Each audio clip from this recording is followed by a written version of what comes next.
Bueno, vamos a continuar entonces con la primera ponencia de la tarde y la misma, como ya he dicho antes y podréis observar en el programa, estará a cargo del profesor Miguel Gómez Oliver porque el profesor Juan Gay no nos ha podido acompañar.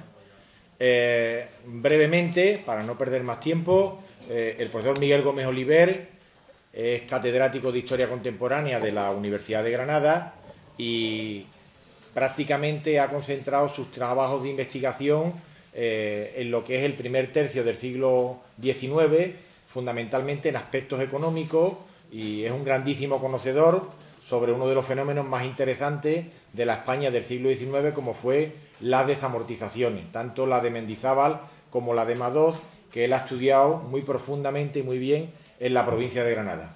Hoy, como estamos conmemorando las relaciones entre la Constitución y Andalucía, le pedimos a él, le solicitamos una ponencia en la que nos hablara de lo que eran los personajes, la representación de los reinos y las provincias de Andalucía en las Cortes de Cádiz, en las del Trienio Liberal y en las terceras Cortes de 1836. Yo le doy ahora la palabra. Muy bien, muchas gracias. Sé que vamos a uña de caballo.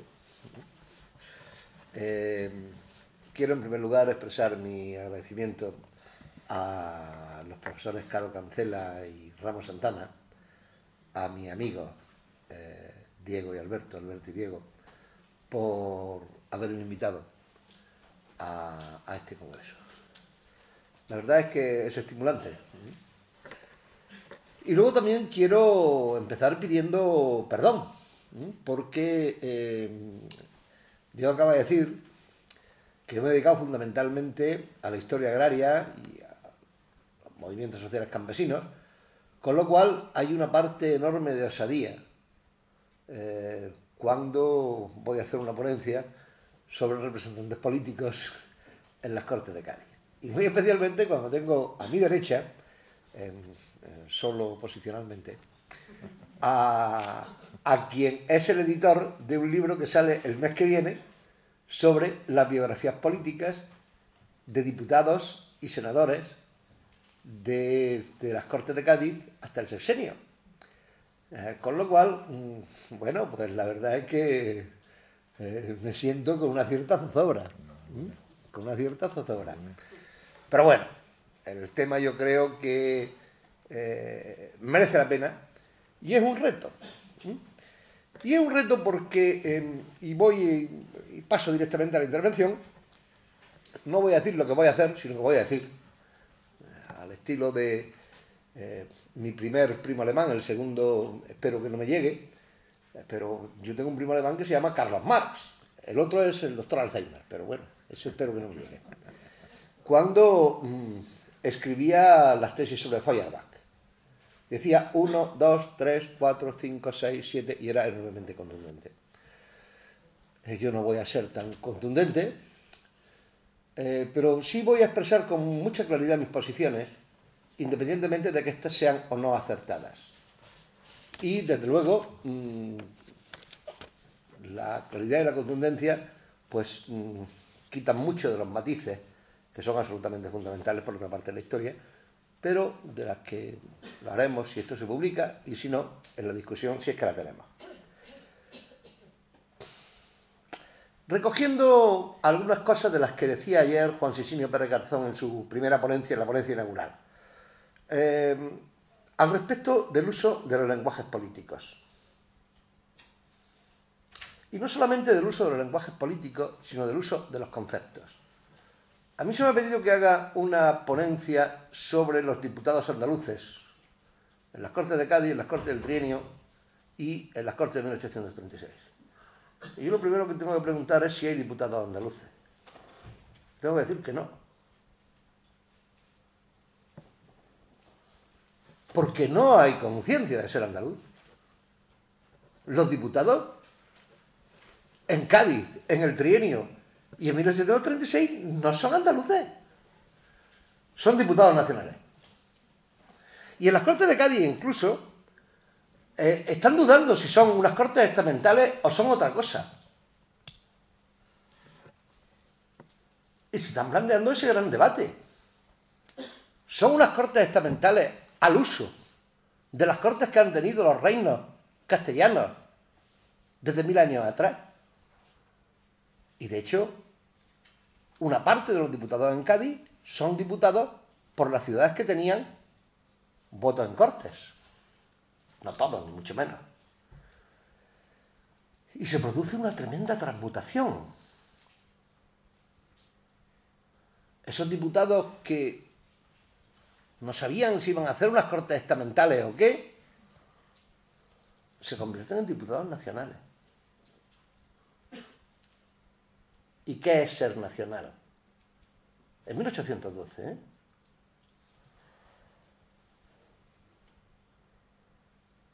Pues probablemente la primera intervención que se hace en las Cortes por parte de un diputado que procede de Extremadura, que no es diputado extremeño.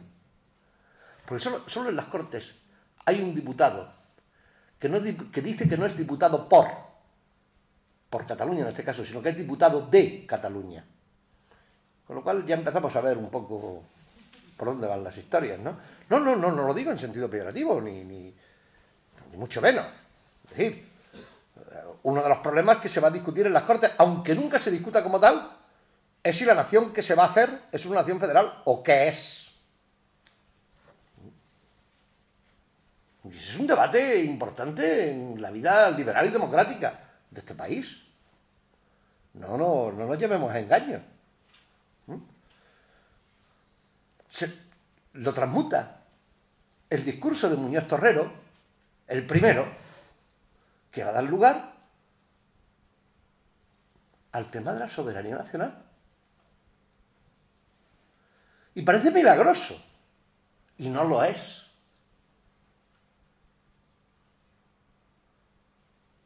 Desde ese día, que es el segundo día de las Cortes, los diputados se consideran diputados nacionales. Y el gran descubrimiento es que las Cortes de Cádiz suponen el nacimiento de la nación española. De la nación española. De la nación contemporánea. De la nación liberal. De la nación. Porque la nación es un concepto liberal. No viene de antes. No vienen los reyes católicos.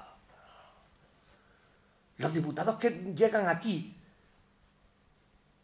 en el mejor de los casos, se pueden considerar representantes de las Andalucías.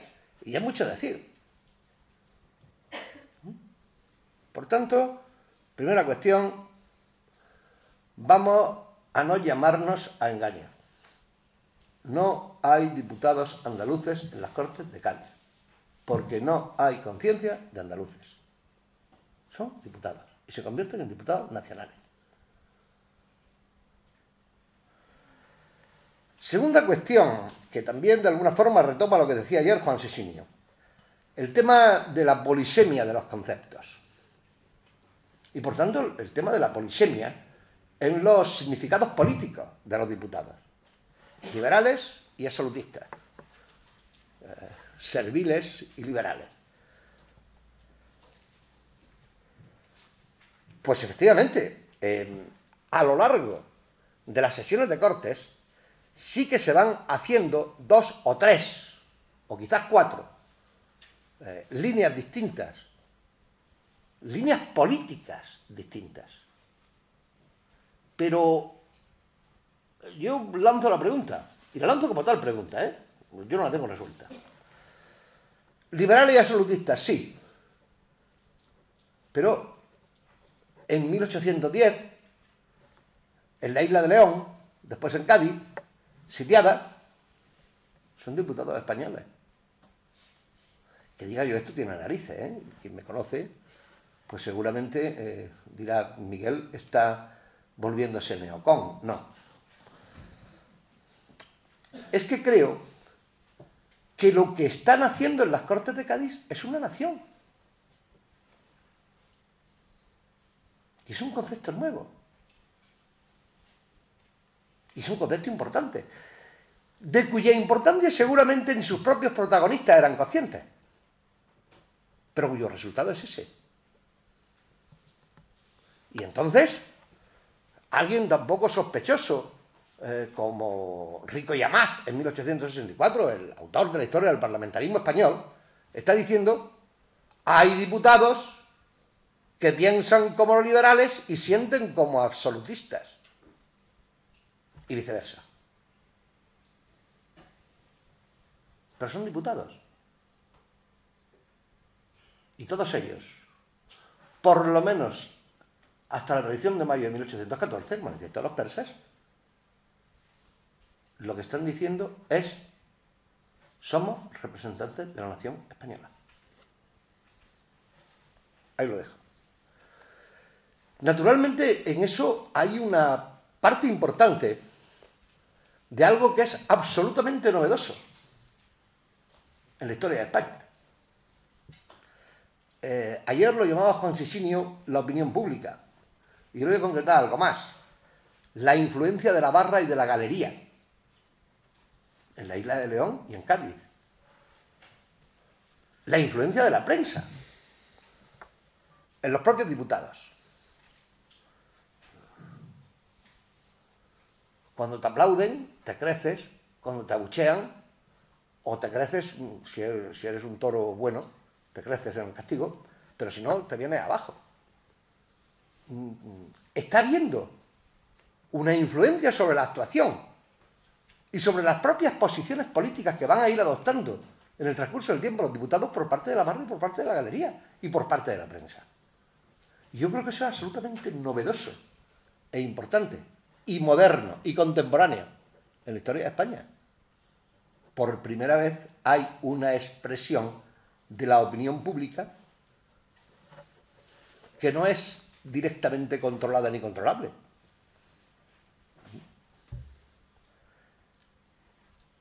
Y eso te hace también pensar como liberal y sentir como absolutista. Y tenemos ejemplos en muchos de los discursos de los diputados en Cádiz. Volveré sobre eso. En tercer lugar, un tema no menos importante: la influencia de la guerra, en muy diversos sentidos.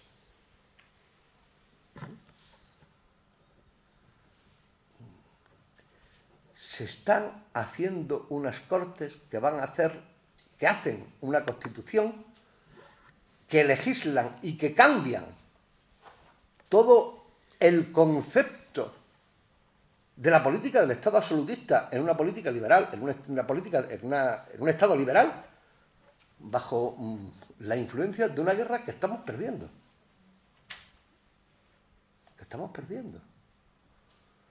Que Daoíz Velarde y el teniente Ruiz el 2 de mayo, estupendo. Que Bailén, no menos estupenda. Pero que en 1810 España está invadida y que lo único que queda es esto. Y nada más. Y nada más. Una guerra, en segundo lugar, en la que, por las razones que todos ustedes conocen y que yo no voy ahora a entrar, de la composición del ejército, de los mandos, no sé qué, tal, etcétera, por primera vez está habiendo un protagonismo popular importante. Lo está viendo en las partidas guerrilleras, obvio.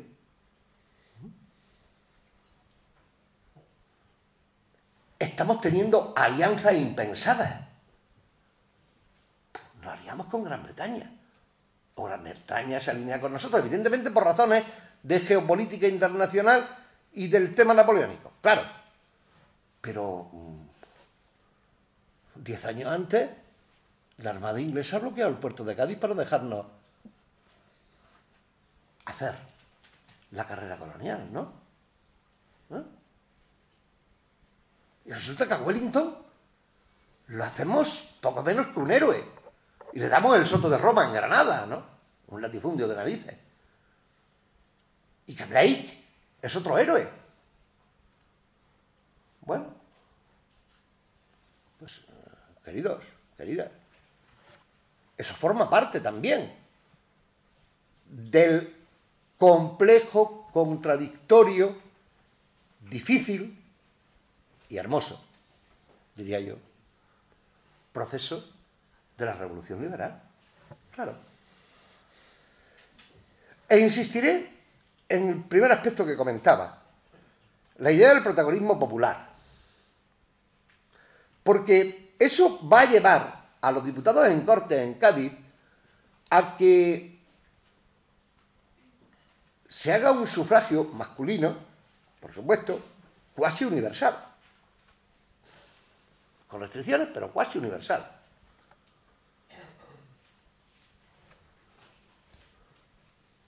Que luego se va a hacer en el 1820. Que luego va a tener lugar en las elecciones para las Cortes de 1836, que son las que hacen la Constitución de 1837.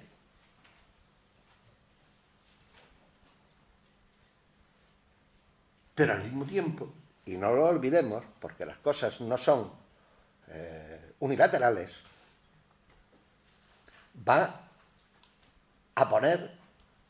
a ir poniendo a lo largo de este largo proceso de 30 años de triunfo del liberalismo en España, pues algunas restricciones importantes. ¿E importantes dónde? Allí donde el pueblo, eso que se llama pueblo, que es un concepto que nace también aquí, el pueblo soberano, es lo que nace aquí, no el pueblo. Puede decidir más en las elecciones municipales. Y ahí se van a ir poniendo toda una serie de restricciones. Ustedes saben, y no se les escapa, que no en vano el tema del municipalismo y de cómo se eligen alcaldes o no es uno de los grandes debates del liberalismo español y uno de los grandes problemas que dividen y separan al moderantismo y al progresismo, a los exaltados y a los moderados, dependiendo de la época. Me da igual, pero todos ustedes saben a qué me estoy refiriendo. Y en esa restricción me van a permitir ustedes que yo crea, que yo piense, no es una creencia, que ahí está jugando una cosa de la que se habla poco cuando se habla de la Revolución Liberal. El miedo al pueblo. Es decir, el miedo al pueblo que ha tomado las armas. Y que ha luchado contra el invasor francés. Que es mucho más que lo que luego será la milicia nacional, que es la ciudadanía en armas, pero la gente que tiene derecho a voto. El miedo a un pueblo que deja de pagar rentas, que deja de pagar impuestos, y eso es algo que lo vamos a ver a lo largo del reinado de Fernando VII. Ese es el miedo a la revolución, ahora sí con mayúsculas. No digo que no tenga mayúsculas la revolución liberal. Estoy hablando de la revolución social, que es otra revolución. El miedo, en definitiva, a la democracia. Lo veremos en el trienio con los exaltados, lo veremos el propio fenómeno juntero, que es uno de los elementos básicos, junto al pronunciamiento militar, del liberalismo español. Y que siempre hemos dicho los historiadores que eso es un problema de la debilidad de la burguesía, que tiene que echar mano de los espadones, que tiene que echar mano de tal. No, pero el fenómeno juntero es otra cosa. El fenómeno juntero viene de la idea que se ha hecho con las juntas de 1808 de que somos capaces de autogobernarnos. Y continuamente esa participación civil en los cambios, cuando triunfan las distintas revoluciones, es lo primero que se lamina, es lo primero que se quita, es lo primero que se hace desaparecer. Si hemos ganado, ya las juntas no pueden ser revolucionarias. O son de los nuestros o no lo son, ¿no? Lo estoy diciendo un poco para provocar, obviamente. Pero esto es así, ¿no? ¿O no?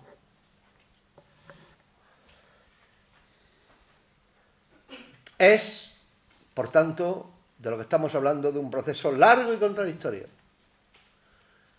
Probablemente la nación española nace en Cádiz, en 1810-1813, nace con la Constitución, pero es un proceso largo y contradictorio. Liberales hoy, moderados mañana, demócratas hoy, personas de orden mañana, exaltados en el trienio, y son las mismas. Y son las mismas. Podemos ver a un Istúriz, podemos ver a un Alcalagariano, podemos ver a muchos. Podemos ver a liberales católicos y a clérigos absolutistas. Lo estamos viendo en las Cortes. Lo estamos viendo en 1814. Lo estamos viendo a lo largo de todo, al menos el primer tercio del siglo XIX. Seguramente también después. Probablemente el profesor Sánchez Mantero, cuando hable de los personajes y se ciña a los personajes, que es lo que yo no estoy haciendo, sobre todo para evitar que me critique con el libro que saca dentro de un mes, nos estamos planteando estas cosas. Nos estamos planteando estas cosas. Quinto, lo digo para las memorias, como decía yo Alfonso Siño. Quinta cuestión, los mitos andaluces. La aportación de Andalucía al liberalismo. En Cádiz se respira libertad. Oye, se respira libertad y también peste, porque hubo una epidemia de peste de narices, ¿no? Pues a lo mejor no se respiraba solo libertad. ¡Qué caramba! ¿Por qué? Porque esto es una cosa que se hace después.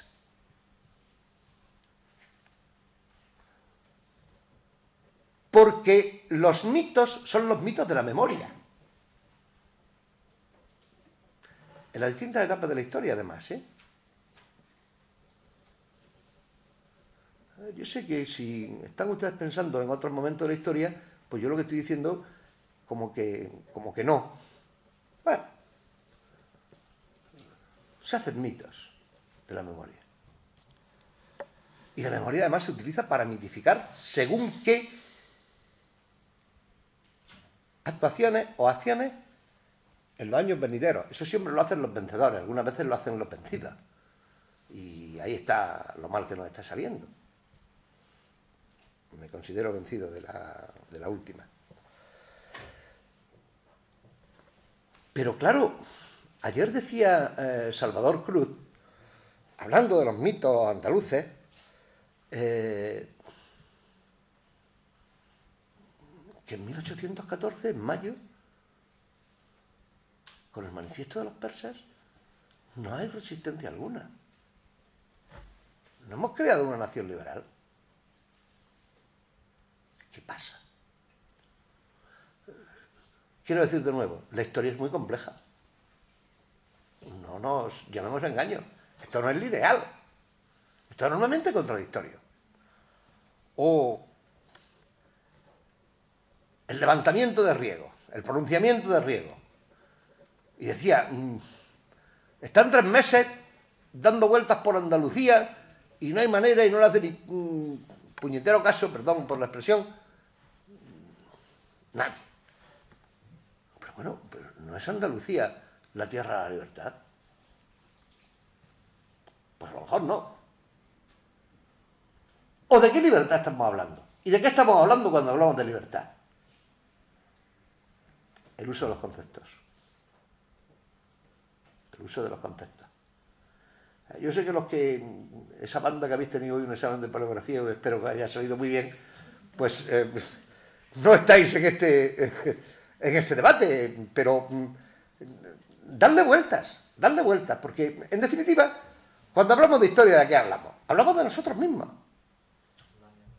como personas y como sociedad, como colectivo. Y cuando hablamos de historia, nos da elementos para pensar en qué somos y qué queremos hacer. Y lo primero que tenemos que saber es que somos contradictorios, que somos complejos. Hoy somos liberales y mañana somos absolutistas. Y nos podemos llenar la boca de palabras como traición, violencia, vileza, complicidad y tal. Vale, muy bien. Pero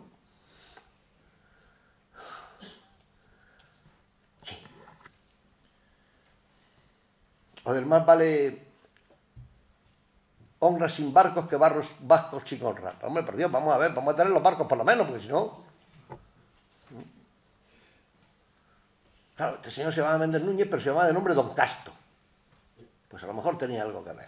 En fin, esto es una broma. Quiero decir, mitos. Los mitos de la historia. Cuidado con ellos. Cuidado con ellos no porque no existan y porque no hayan tenido una funcionalidad, que claro que la han tenido. Pero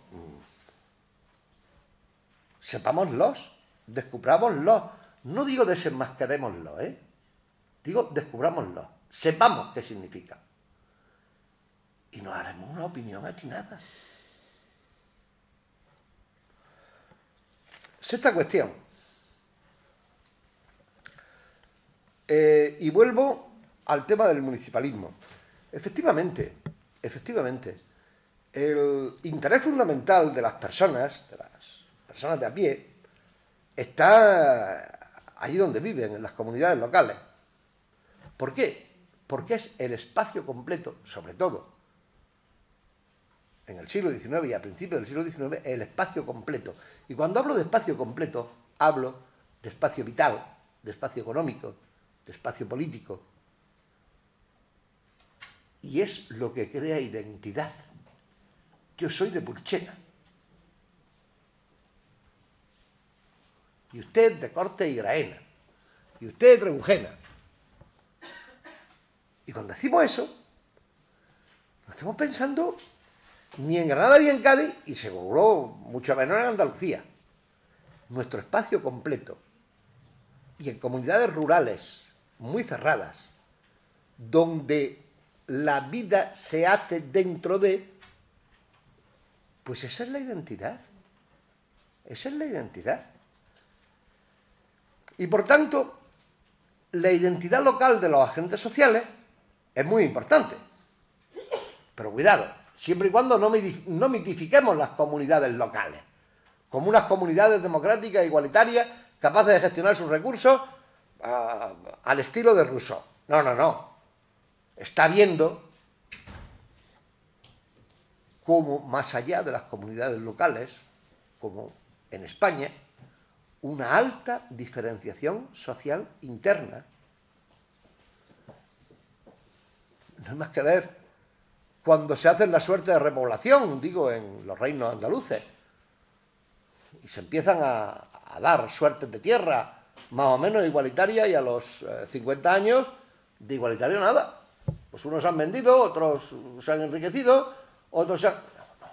No, cuidado. No hablemos de gestión democrática de los recursos,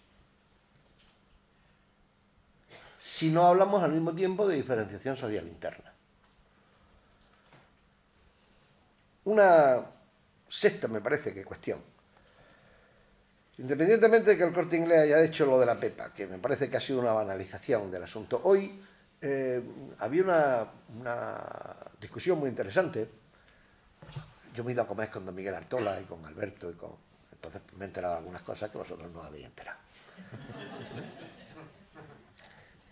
Se hablaba del Viva la Pepa, ¿no? Y decía don Miguel Artola, con mucho tino, claro, es que Viva la Pepa es un grito subversivo para no poder ser juzgado en época absolutista. Yo grito ¡Viva la Pepa! Y el juez me dice, ¿usted está gritando? Y yo, no, yo digo ¡Viva la Pepa! Esta señora que se llama Pepa, que está aquí, que viva. Y efectivamente es un...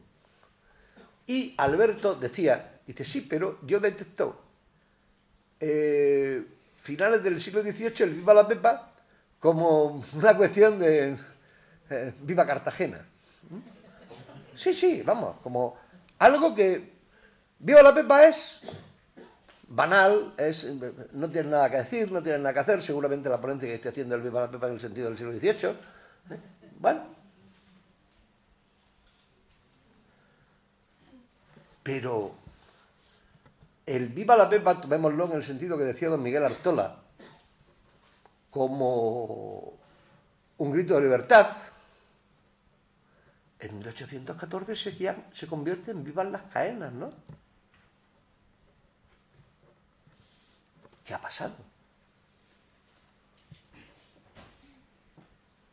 Nuevamente, complejidad, nuevamente, contradicción, nuevamente, no hay nada escrito, que es de lo que yo trataba de comentar fundamentalmente.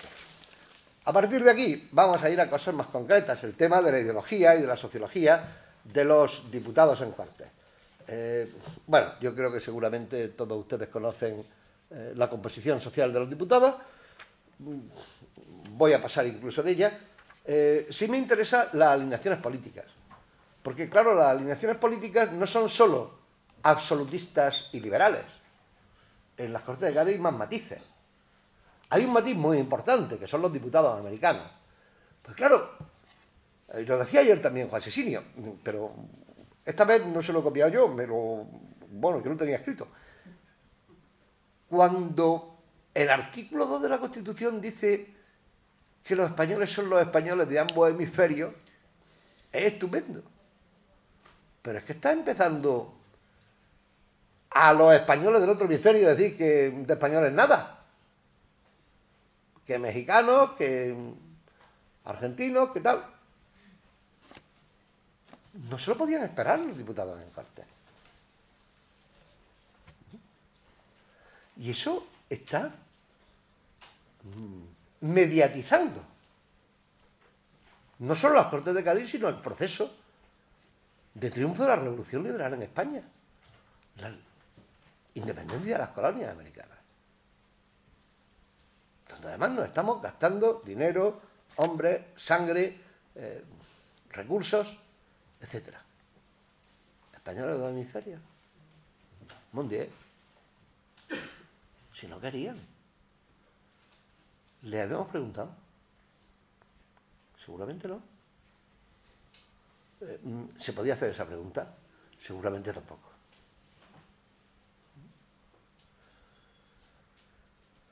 Y luego, pues hay un tercer grupo, que no son ni los liberales ni los absolutistas, que están jugando a una especie de, en el mejor sentido del término, de vamos a ver si llegamos a acuerdos que sean comunes. Ese... También me parece mentira que lo diga yo, pero bueno, debe ser que me estoy haciendo mayor.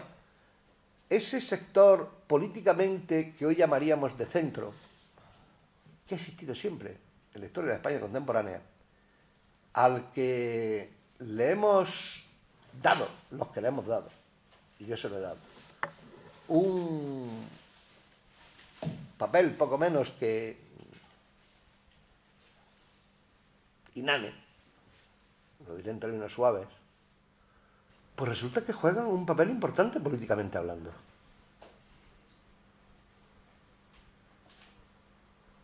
Y lo juegan en las redacciones de los periódicos por las noches.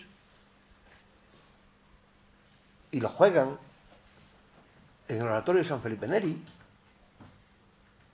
Y lo juegan sus agentes en la barra y en la galería. Y yo creo que ese es un elemento que hay que valorar, y que hay que valorar mucho. Y ahora sí, vamos a algunos diputados de Andalucía. De las circunscripciones que en el actual territorio andaluz existían durante este periodo. Su composición social es prácticamente similar a la que tienen los diputados en el conjunto de las circunscripciones electorales españolas. Es verdad que en el caso andaluz yo sí he notado, en el caso de los territorios andaluces, yo sí he notado algo más de influencia numérica de los sectores clericales.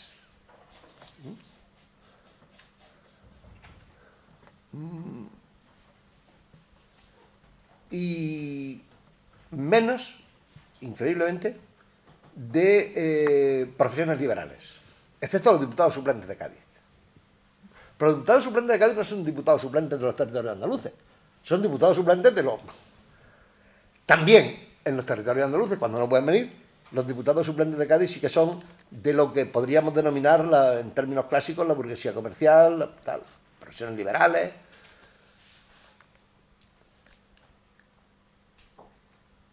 Y dentro de ello hay, quiero decir, que sean profesiones liberales, que sean militares, que sean clérigos, que tal, ¿denota una cierta alineación política? No.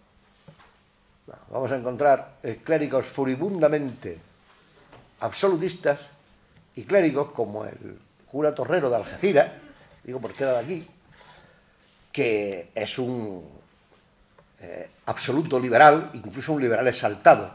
Hay un libro estupendo, sobre todo por curioso, de Rico y Mina, el autor de la historia del parlamentarismo español, que es un libro sobre los diputados y senadores de las diversas Cortes españolas hasta 1868. Son 4 volúmenes, en las que él hace una selección de diputados, hace una cierta biografía y luego publica lo que él considera el mejor discurso que ha hecho cada uno de ellos en las Cortes. No resisto de verdad las cosas que dice este autor, porque él clasifica a los diputados en orden a la capacidad oratoria. Y dice perlas como esta, perdónenme ustedes, pero se la voy a leer textualmente. Dice: el clima de un país, su carácter y sus costumbres, y la índole y estructura del idioma, influyen poderosamente en el desarrollo, en la brillantez y en la fecundidad de la oratoria. Los oradores aquí, está hablando de España, merced al ardiente clima de la península, no sé en Galicia si está así, al carácter abierto y firme de los españoles, a la sonoridad, a la pompa, a la música de nuestro idioma, no se forman lentamente como en otros países, sino que nacen formados, brotan de repente al calor de las revoluciones. En España, a nadie sorprende la frecuente aparición de estos artífices de la palabra, de esos oradores apasionados y brillantes, sin más preparación, atención, porque esta es la perla, sin más preparación que unos cuantos años de leyes, algún tomo de poesía o una decena de artículos de periódico. Verdad es que los discursos de los oradores españoles no son por lo general muy profundos, muy graves, muy ordenados, pero pocos de los extranjeros lo igualen en lo poético, en lo brillantes, en lo cadenciosos. Continúa y termina diciendo: son sus discursos producto más bien de la imaginación que del talento. Está retratando a los políticos del siglo XIX. ¿Les suena de algo? Producto más bien de la imaginación que del talento, de la fantasía que del estudio. Y salen de sus labios, rica y profusamente esmaltados, de galas poéticas, de imágenes deslumbradoras, de frases bellas y periodos sonoros, si bien carecen de dialéctica, de profundidad y de método. Seguramente como la ponencia que yo le acabo de decir. Muchas gracias.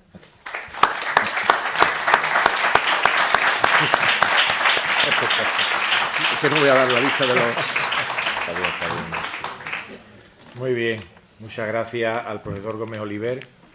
Yo creo que tenemos ahora, si ustedes lo quieren, unos 10 minutos para mostrar nuestras dudas, nuestra contrariedad, nuestro apoyo a las tesis, algunas provocadoras que ha comentado el profesor Gómez Oliver.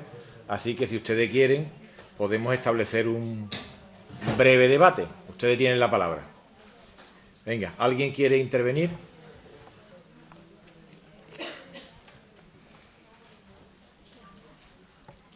¿Nadie se anima a intervenir? Pero con un café. Sí, muy bien. Profesor Ramos. ¿Tú eras un amigo? Ah, vale, vale. La pregunta es fácil, profesor. Ayer se estaba comentando, y lamento que no estén aquí los ponentes, cómo en Andalucía, en un momento determinado, se vieron 4 regímenes municipales. El josefino, el artista, el gaetano y el fernandino. La pregunta no va por ahí, la pregunta va por otro sentido. ¿Qué efecto tuvo la labor de las Cortes de Cádiz en el contexto del momento, el contexto histórico del momento? Lo que se ha planteado En el tema municipal. y en general, lo que se plantea en la ponencia es hasta qué punto hubo diputados andaluces, no andalucistas, sino andaluces, por la ciudad de Andalucía, hasta qué punto el hecho del nacimiento influye en la política, y la pregunta mía es hasta qué punto las Cortes de Cádiz influyen en la política del momento o en la sociedad del momento. Yo creo que muy poderosamente. Vamos a ver. Las Cortes de Cádiz hacen un proyecto entero de lo que es el nacimiento y la creación de una nación. En el plano político, en el plano económico, es que las Cortes de Cádiz no solamente hacen la Constitución, hacen más de 100 decretos. Y están legislando sobre Hacienda, sobre desamortización, sobre señorío, sobre todo lo humano y lo divino. Hacen un proyecto, para mí lo milagroso es eso, que hacen un proyecto completo de lo que es una nueva organización de la nación. Su influencia es fundamental, es tan poderosa que el fantasma de la Constitución de Cádiz, y permítanme la expresión del fantasma, digo el fantasma porque es lo que da miedo, es lo que va a dar miedo en 1836, y hay que hacer la Constitución de 1837, porque no se puede tener la Constitución de Cádiz, que era muy radical, por Dios y por todos los santos, muy radical en 1837, cuando esto se ha hecho en los momentos en los que se ha hecho y en las condiciones en las que se ha hecho, que a lo mejor era muy radical. Pero, claro, hombre, Alcalá Galiano era un exaltado en 1820 y en 1836 era, pues, un moderado completo. Istúriz, y por hablar de alguien de aquí, pues que era un progresista de narices, pues luego se hace un moderado de más narices aún. Esto está ocurriendo a lo largo del trienio, a lo largo del primer tercio del siglo XIX. Pero la influencia de la Constitución de 1812 yo creo que está marcando no solamente el proceso de consolidación de la Revolución Liberal, sino toda la Revolución Liberal. Toda la Revolución Liberal. Es poderosísimo. Pues seguramente me paso en la expresión, pero yo creo que es absolutamente seminal de la nación española contemporánea. Absolutamente seminal. No sé si te contesto. Yo no le voy a hacer una pregunta al doctor Oliver. Le podría hacer muchas. Simplemente es su ponencia, señores, me ha emocionado. Muchas gracias. Yo es que ya le digo que como los oradores decían Rico y Mina. No vengo a hacer el crédito. Ya. No, se lo agradezco profundamente, pero permítame que lo deje un poco así. Pero es un poco lo de Mina, Rico y Mina. Que pues los oradores en este país no son muy talentosos ni muy profundos, pero seguramente son brillantes. Si me está diciendo eso, pues me halaga, pero bueno, prefiero ser profundo que brillante. Gracias. Muy bien. Es una broma. Muy bien, pues nada. ¿Alguna pregunta más? Bueno, aunque académicamente no es correcto que el moderado pregunte, pero yo no puedo resistir la tentación, lo siento, ¿no? Y aprovecho la amistad con Miguel para... ¿Otro amigo? Otro amigo, sí. No, de verdad. Bueno, yo estoy en general siempre de acuerdo en lo que prácticamente ha dicho en todo, ¿verdad? Pero sí quería, por ejemplo, mostrar mi acuerdo en lo que efectivamente no hay diputados andaluces, yo creo que eso es evidente. Podemos construir la historia de Andalucía, pero no falsificarla. Los diputados son nacionales. Sí tenía una pregunta que hacerte, ¿no?, sobre los mitos andaluces y lo de los liberalismos, ¿no? Yo la pregunta que tenía que hacer es la siguiente. Yo te voy a dar mi respuesta y después tú, si quieres, me das la tuya, ¿no? ¿Hubiera sido posible aprobar una constitución como la de Cádiz en Burgos, que era la ciudad más conservadora de España?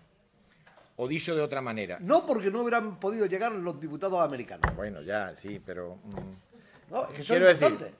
en una ciudad, es decir, el contexto de la ciudad de tradición liberal, abierta, cosmopolita, ¿no crees tú que fue también importante en el debate constitucional? Por supuesto, yo cuando he hablado de la opinión pública, de la barra y de la galería, estoy hablando de los gaditanos que van allí. Los gaditanos que van allí no son los perdónenme la expresión, los iletrados, los analfabetos, no, es gente ilustrada, preocupada, y que además se han leído muchos de ellos a Adam Smith. Porque tú sabes, Diego, que cuando nosotros hemos estado trabajando sobre los vales reales en el siglo XVIII aquí, y hemos estado viendo en el archivo de protocolos notariales los testamentos, y por tanto para ver cuántos millones o cuántos miles de reales en vales reales tenían los que testaban, también estábamos viendo su biblioteca. Y estábamos viendo a Adam Smith, estábamos viendo a Rousseau, y lo estábamos viendo, los tenían. Y los leían ellos y sus dependientes. Claro. Ese magma, ese ambiente, indudablemente, es que vamos a ver la transmutación de unas cortes que empiezan, que no se sabe muy bien si son estamentales o no, y se convierten en nacionales, no se hace de la noche a la mañana, ni sin presión y sin influencia. Y la influencia del Cádiz de principios del XIX y que viene desde la segunda mitad del siglo XVIII, pues es muy importante, es fundamental, claro. Si esto vale para que gane quien gane en Cádiz, pues estupendo. Pero en Cádiz sí. Muy bien. Una última palabra del doctor Ramos. Yo, que soy de Cádiz, nací en el centro de la ciudad, en el Plaza del Palillero, y que, bueno, me considero defensor de la cosa de Cádiz, niego la mayor. Pienso que Cádiz no influye en las Cortes ni en la Constitución. De hecho, si miramos los diputados por Cádiz, los de Cádiz, no intervienen. Bueno, en general los diputados andaluces intervienen un poco. No intervienen, los andaluces intervienen un poquísimo. Sí. Me parece magnífico, y yo lo he dicho en alguna ocasión, que estamos en un momento fantástico, que Cádiz es una ciudad muy bonita, preciosa, el escenario es magnífico, pero no podemos caer en la trampa de pensar que la Constitución de 1812 es la Constitución hecha en Cádiz por los gaditanos, en absoluto.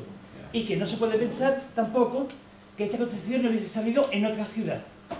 No lo di la razón ni al alcalde de Sevilla, ni a Moreno Alonso, pensando que estaba la Junta en Sevilla en 1809 y que la guerra, no sé qué. Y aquí también mi amigo Sánchez Montero, después hablará. Pero, de ahí a pensar que esta Constitución solo es posible en Cádiz, me parece un error. Me parece un error. Y lo digo... Tú decías hace algún tiempo que era el escenario estupendo de una Constitución que hace falta. Pues vamos a ver. No, perdona, los no. Yo he dicho... Argüelles y los demás, pues están haciendo mucho más por la Constitución. Claro, si miramos la composición de la Comisión de Constitución, no hay un diputado de Cádiz. Claro. Si miramos los diputados de Cádiz, lo único que dice alguna cosa es Terrero. Morales, poco. Cerero solo se preocupa del precio de los puros. La única intervención que tiene Morales es Cerero para decir que los puros y el tabaco de La Habana está muy caro. Es un gran fumador, tío. Ya últimamente los bares de Cádiz pueden fumar. Pero vamos a centrar las cosas. Bien, entre el profesor Sánchez Mantelo, una adhesión con él, que quiere también intervenir. Una pequeña intervención, sobre todo ante el temor de que se me vaya a pisar la ponencia que voy a leer, porque se está bordeando el argumento que yo voy a utilizar. Quiero cortar inmediatamente, pero sobre todo, es cierto, es decir, no solamente los gaditanos, sino los diputados andaluces tienen una intervención muy escasa en las Cortes, ¿verdad? Pero a mí me parece que es muy importante el escenario.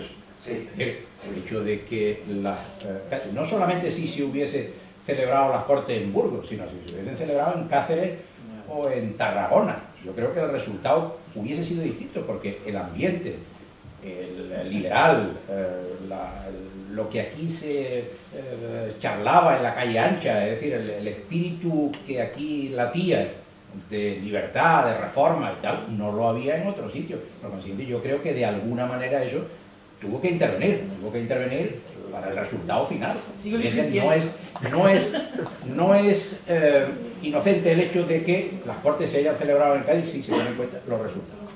Y es que cuando se ve en Sevilla, por ejemplo, Cádiz, yo creo que Cádiz no llegó. Alberto, o te encargas una ponencia o te callas. Termino. Además, el que manda que soy yo. José Bonaparte no llegó a Cádiz, pero llegó a Sevilla. Y ese Sevilla liberal que iba a hacer la Constitución aclamó a José Bonaparte. ¿En qué nos quedamos? Sí. Mi pregunta y termino ahí. ¿Cuál era la cultura política del pueblo español en ese momento capaz de aceptar a cualquier cosa? Sí, lo mismo que clama la Constitución de Cádiz, llega Fernando VII, le quitan los caballos y arrastran las carrozas por las calles. Bueno, Pero eso pasa también en Granada. también. Claro. Y pasa en... Pero si es la dialéctica, digo, ¿dónde pago iban las cadenas? Pero Alberto, Vamos a ver, que no ocultar pánico. Son las 6, tenemos un descanso hasta las 6:30 puntualmente, Así que podemos tomar un café con una cierta tranquilidad.